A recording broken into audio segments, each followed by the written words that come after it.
Salve galera, beleza?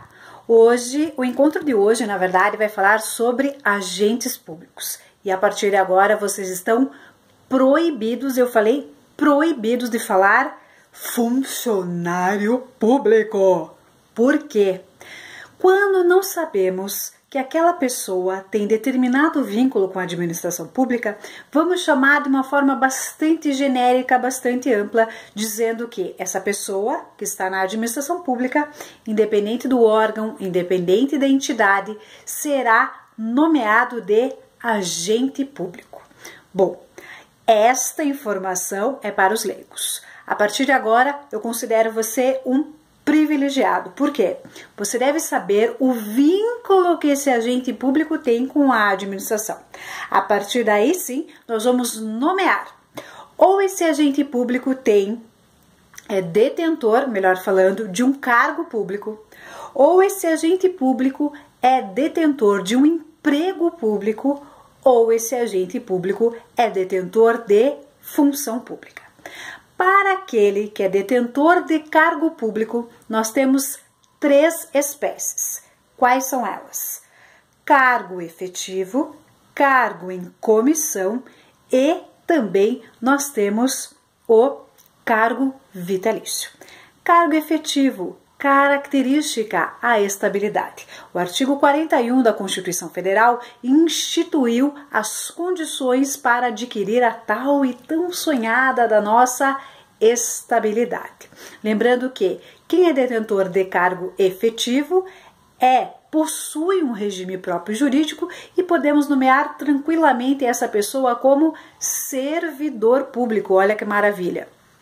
Ele vai ter a tão sonhada estabilidade que se adquire a partir de 3 anos do efetivo exercício e, obviamente, ele vai ter que passar por uma avaliação por uma comissão composta para esse fim, o chamado estágio probatório, que no artigo 41 da Constituição Federal deixou equiparado esse prazo a 3 anos. Então, cargo efetivo. Passei por um concurso público, 3 anos de efetivo exercício, adquiro a minha estabilidade.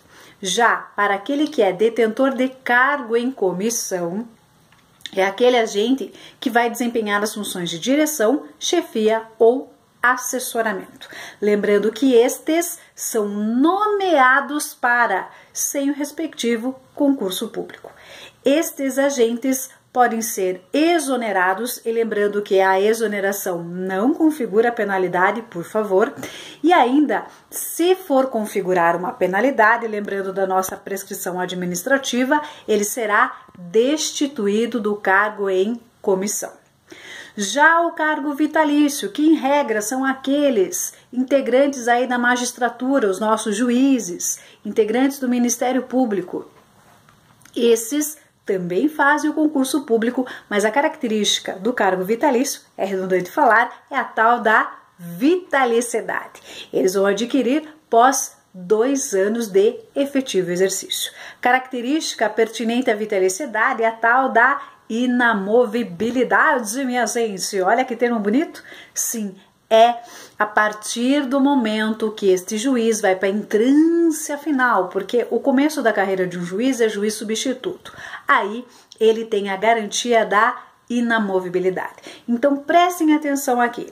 Quando falamos acerca de agente público e não sabemos o vínculo que ele tem com a administração pública, falamos da primeira espécie, que são os cargos.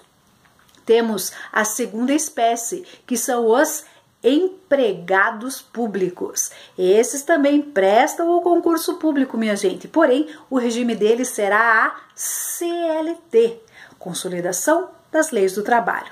Professora, fazem concurso público e mesmo assim o regime será CLT? Sim. Geralmente eles vão integrar a nossa administração indireta do Brasil. E por fim, dentro de todas as nossas espécies aqui dentro de agentes públicos, eu tenho quem é detentor de função pública.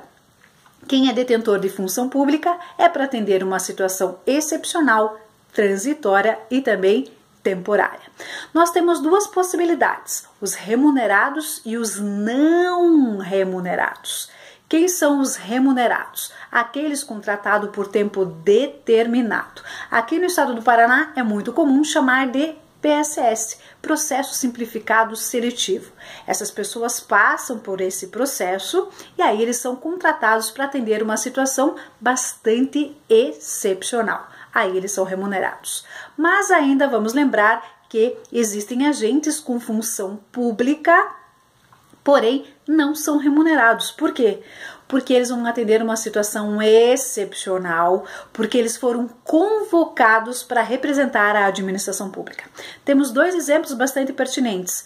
Quais são eles? Aquelas pessoas convocadas para trabalhar em época eleitoral, tranquilo, e também aqueles que representam a sociedade no nosso tribunal de júri para, obviamente, figurar como jurado. Então, lembrando, quem tem função pública em época eleitoral ou ainda que desempenha a função como jurado para compor um tribunal de júri não são remunerados, porém são pessoas que desempenham uma função pública.